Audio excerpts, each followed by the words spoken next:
Mon nom est Fabienne Desroches, je suis la présidente de la coopérative du Parc régional des Grèves.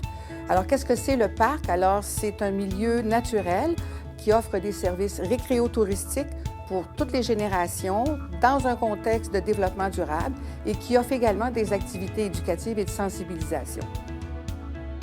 Notre marque de commerce, c'est qu'on s'est réunis, le monde municipal, le monde de l'éducation et le monde communautaire et industriel. Ensemble, on a développé un produit qui fait en sorte qu'on peut offrir quelque chose de différent. Les défis qu'on a eu à rencontrer, que j'appellerais les défis majeurs, c'est de mettre ensemble des intérêts politiques, parce qu'il y a des villes, des intérêts industriels puis des intérêts communautaires.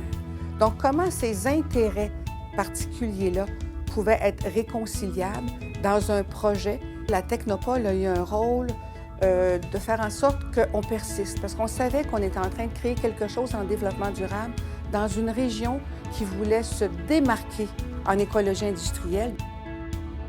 On savait qu'on était une vitrine qui pouvait être chapeautée par un plus grand parapluie qui nous permettrait de rayonner autant sur le plan régional que sur le plan national. Et on sentait qu'on participait à la création de tout ça parce que la Technopole se créait et qu'on pouvait être un acteur avec eux. La Technopole est intervenue dans le projet en nous permettant de rayonner, de nous offrir une vitrine pour nous faire connaître. Et on savait que dans ce réseau-là, il y avait des gens qui pouvaient nous donner des conseils. Actuellement, là où on est rendu, la Technopole joue le rôle de promoteur. Donc, nous permettre de nous identifier comme un membre de la Technopole, de nous permettre de se greffer dans ses instances de communication sur son site Web, de nous faire rayonner auprès de l'ensemble de ses membres.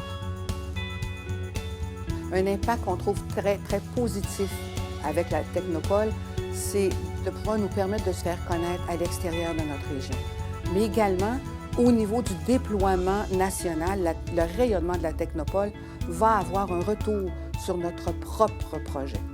La Technopole va nous aider à atteindre cet objectif d'autodépendance en nous mettant en relation avec son réseau, avec ses membres qui peuvent devenir des partenaires intéressants pour le développement de notre propre coopérative.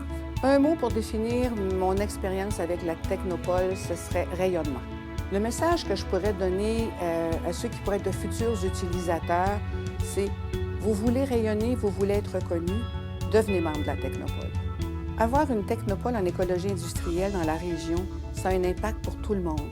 Parce que si on veut créer une zone d'excellence régionale et attirer les gens qui sont exactement dans ce même créneau-là, il faut qu'on soit quand même plusieurs membres, une masse significative pour attirer les gens, pour se développer davantage et être reconnu comme étant une région d'excellence en écologie industrielle.